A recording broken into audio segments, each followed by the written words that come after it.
Olá, que Deus abençoe esse nosso momento devocional, momento preparado pela Congregação Evangélica Luterana Cristo Redentor, aqui do Rio de Janeiro, Copacabana, Barra da Tijuca.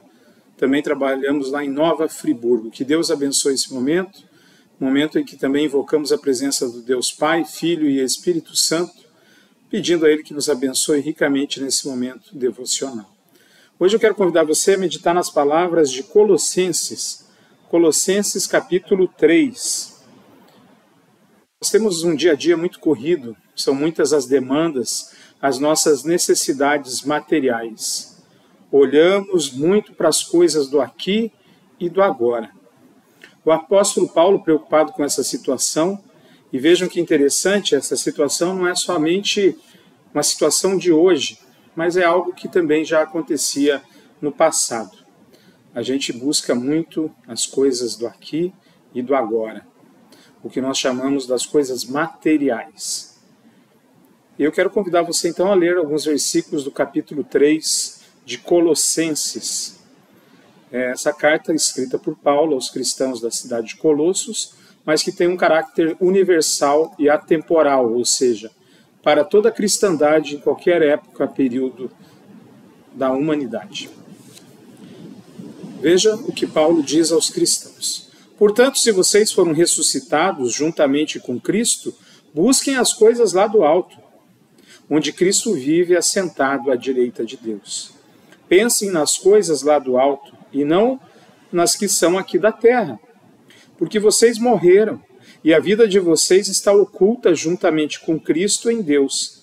Quando Cristo, que é a vida de vocês, se manifestar, então vocês também serão manifestados com Ele em glória. Paulo convida a buscarmos as coisas do alto, pois lá no alto é que está Jesus Cristo e lá é a nossa morada eterna. Aqui as coisas são passageiras, efêmeras. Tudo passa muito depressa. Num piscar de olhos temos 20, 30, 40, 60, 70, 90 anos. E a vida passa muito rápido. O que era bom ontem, hoje já não é tão interessante assim. Mas o que permanece? O que dura? A eternidade. A vida eterna oferecida por Cristo Jesus. Por isso que Paulo afirma, se nós morremos com Cristo, pois na morte de Cristo ali também a nossa condenação foi absolvida, a condenação foi anulada e recebemos da parte de Deus o perdão dos pecados. Se nós morremos com Cristo, se nós ressuscitamos como Cristo ressuscitou, nada mais justo do que olharmos para o alto.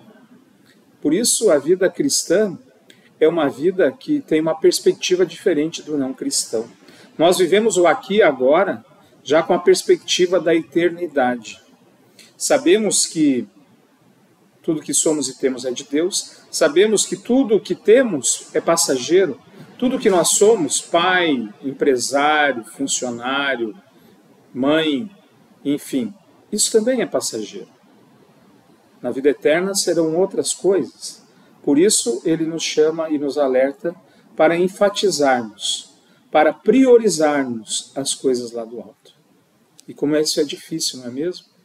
Como eu falei no início, são tantas demandas, temos muitas preocupações, contas para pagar, precisamos correr atrás da máquina, como se diz, precisamos de dinheiro para pagar as contas, precisamos trabalhar duro, precisamos estudar muito para galgar novas funções, novos salários, ter uma renda melhor para sustentar a nossa família.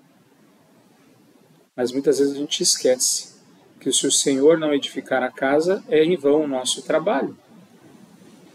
Esse é o alerta também de Paulo nesse texto. E ele afirma como é que é esse viver olhando para as coisas do alto. Ele dá a resposta a partir do versículo 5, quando ele diz: portanto, façam morrer tudo o que pertence à natureza terrena. E aí ele cita algumas. A imoralidade sexual, a impureza, as paixões, os maus desejos, a avareza, que é a idolatria. Por causa dessas coisas é que vem a ira de Deus sobre os filhos da desobediência. Vocês andaram nessas mesmas coisas no passado, quando viviam nelas. Agora, porém, abandonem igualmente todas essas coisas: ira, indignação, maldade, blasfêmia, linguagem obscena no falar. Não mintam uns aos outros, uma vez que vocês se despiram da velha natureza com as suas práticas e se revestiram da nova natureza, que se renova para o pleno conhecimento, segundo a imagem daquele que a criou. É muito interessante essa questão de nova natureza que se renova pelo pleno conhecimento. Conhecimento de Deus. A vida cristã, meus irmãos, ela se divide em duas partes: prática e o preparo para a prática. Por isso, a gente tem que tomar muito cuidado para não ficar preso nas armadilhas do aqui e agora e de tudo que a gente precisa para o agora, para o presente, e a gente não se prepara, a gente não se capacita para as coisas lá do alto. Parece que isso a gente pode empurrar com a barriga, deixar para depois, mas não é isso que a palavra de Deus nos ensina.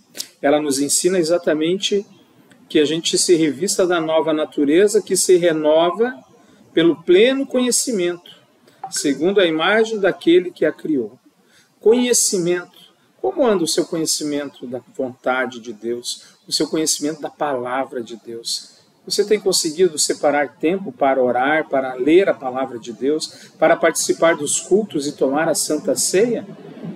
Deus criou meios para nos fortalecer. Deus nos criou meio para nos dar o conhecimento da sua santa vontade. O conhecimento da sua vontade está na palavra de Deus. O fortalecimento da nossa fé está no meditar da palavra e no participar da Santa Ceia. A nossa intimidade com Deus também passa pela oração. Temos tempo, pastor. O que é o mais importante na sua vida? As coisas do alto ou as coisas terrenas? Se você fosse escolher agora, com qual das duas você ficaria? Com as coisas do alto ou com as coisas terrenas? Com o eterno ou com o efêmero? Essa é uma reflexão muito importante. Diz a palavra no versículo 12: portanto, como eleitos de Deus, santos e amados, revistam-se de profunda compaixão, de bondade, de humildade, de mansidão e de paciência, suportando-se uns aos outros, perdoem-se mutuamente. Por que é tão difícil para a gente perdoar? Por que é tão difícil para a gente pedir desculpas quando erramos? É o orgulho. Somos orgulhosos. Paremos com isso. Somos todos iguais, todos pobres e miseráveis pecadores. Você pode ser mais culto do que algumas pessoas, pode ser mais rico que muitas pessoas, mas você não é nada distinto, porque todos pecaram e todos carecem da glória, da misericórdia, do perdão, do amor de Deus. Por isso, deixe de lado o orgulho, deixe de lado a vaidade. Reconheça os seus erros. Muitas vezes, mesmo quando a gente tem razão, mais vale o perdão do que ter razão. É melhor a gente, como diz o texto aqui, ter paciência, compaixão das pessoas, perdoar as pessoas, do que viver brigando, viver de mal.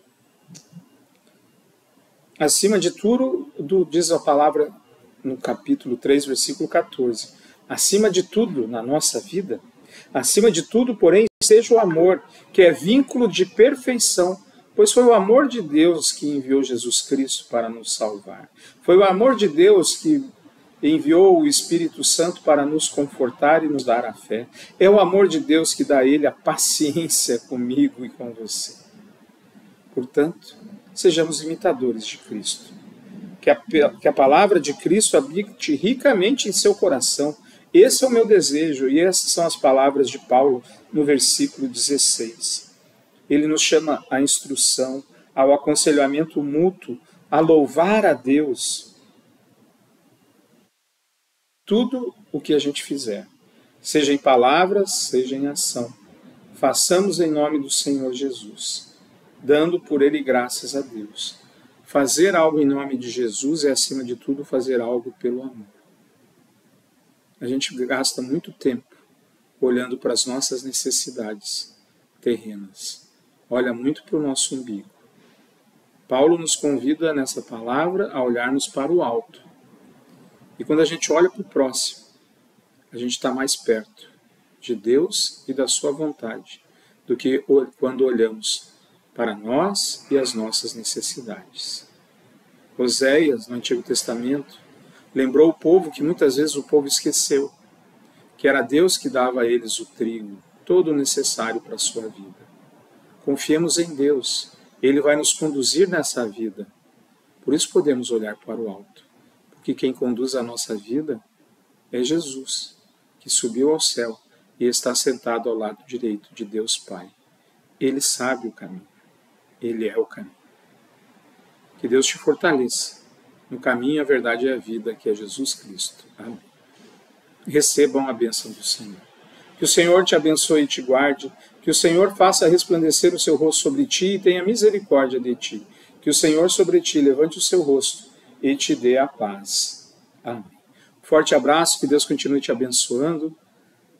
Quero convidar você a participar dos nossos cultos todos os domingos, 10h30, presencialmente aqui em Copacabana e também pelas nossas redes sociais. Também das 9 às 10 horas, nós temos a nossa escola bíblica, que também é transmitido pelas nossas redes sociais pelas redes não, né? Pelo canal que a gente coloca no link nas redes sociais e também presencialmente. A partir de domingo começaremos a estudar o livro do Mateus, do evangelista Mateus, do discípulo Mateus. É um livro muito interessante, o Evangelho, o primeiro livro do Novo Testamento. Você é o nosso convidado. Forte abraço, que Deus continue te abençoando.